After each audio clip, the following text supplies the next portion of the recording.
మైరెడ్డిపల్లి police station పరిధిలో పోయిన ఆదివారం మా జిల్లా ఎస్పీ గారి ఉత్తర్వుల మేరకు కార్డు సెర్చ్ పెట్టి జరగడం జరిగింది.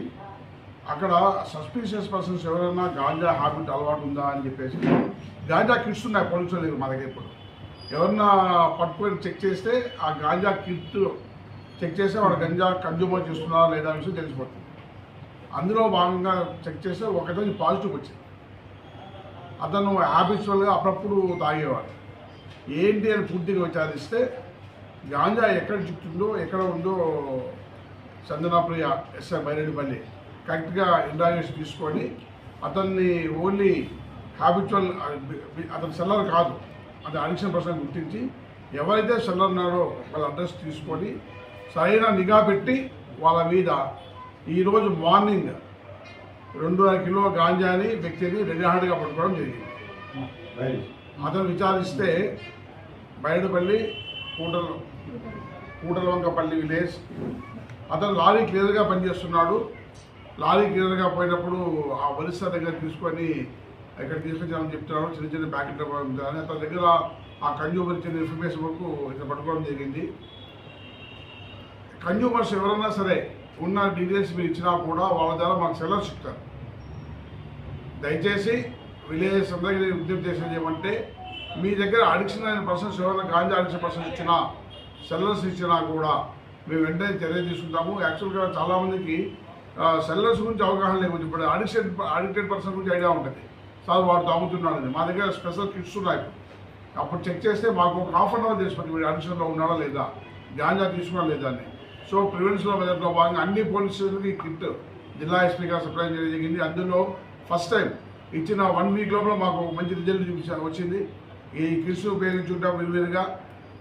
ఎక్కడ డౌట్ ఉన్నా, ఏ రౌడీ షీట్ డౌట్ ఉన్నా, ఏ కాలేజ్ యూత్ పిల్లల డౌట్ ఉన్నా చెక్ చేస్తాము. ఆ ఇన్ఫర్మేషన్ డెఫినెట్గా వాళ్ళ తల్లిదండ్రులకు వాళ్ళు చెప్తాము. కౌన్సిలింగ్ రీహాబిలిటేషన్ సెంటర్లో జాయిన్ చేపిస్తాము. మీ పిల్లలు కానీ మీ సొసైటీ ఎవరైనా కానీ అలవాటు ఉన్న పిల్లల సమాచారం సాక్ష్యం తీసుకుంటాము. అట్లాగే సెల్లర్స్ మీద కఠినమైన చర్య తీసుకుంటాము. చంద్రప్రియ ఈ అమ్మాయి ప్రొఫెసర్ ఎస్ఐ, బట్ చిన్న కన్జ్యూమర్ని పట్టుకొని సక్సెస్ఫుల్గా ఈ గాంజా 2.5 కిలో పట్టుకున్నానికి ఆమెను ఆమె సిబ్బందిని ప్రశంసిస్తున్నా. Good work, thank you. Sir ఇతనికి ఎవరు అమ్మినారు సార్? వాల్యూ 50,000 రూపాయలు ఉంటుంది. చెప్పాను కదండి ఇలాగా. ఇతను క్లీనర్ అయితే కాశీ వాళ్ళ వెహికల్లో పోయాడు. వస్తూ ఒడిశా దగ్గర తీసుకొచ్చారు అన్నాడు. దానిపై ఇంకా ముందే విచారణ చేయాలి. సార్ గతంలో కూడా ఏమైనా తీసుకొచ్చి అమ్మినాడా సార్ తను? ఇదే ఫస్ట్ టైం, ఇది ఫస్ట్ అఫెండర్ ఇతని మీద. సార్ వీళ్ళకి ఎలాంటి శిక్షలు ఉంటాయి సార్? గాంజా అనేది నాన్ వేరియబుల్ కేసెస్. దీంట్లో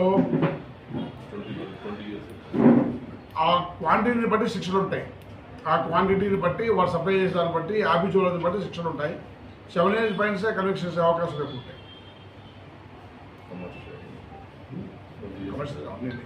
సార్ ఏ ఊరు చెందినవాడు సార్ ఆయన? ఏమండి ఏ ఊరు?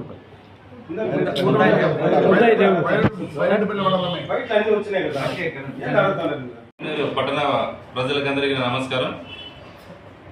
ఈ మధ్యకాలంలో కొంతమంది ఫకీర్ వేషంలోను సాధు వేషంలో అట్లా కొంతమంది బుడబొక్కలు అని చెప్పి ఇండ్ల దగ్గరికి వచ్చి మీకు మీ ఇంట్లో దోషం ఉంది, మీకు మృత్యుగండం ఉంది అని చెప్పి కొన్ని మాయమాటలు చెప్పి ఇంట్లో ఉన్న ఆడవాళ్ళకి అమాయకులకి మోసం చేసి వాళ్ళ దగ్గర నుంచి డబ్బులు గుంజే ప్రయత్నం చేస్తారని చెప్పి మా దృష్టికి వచ్చింది.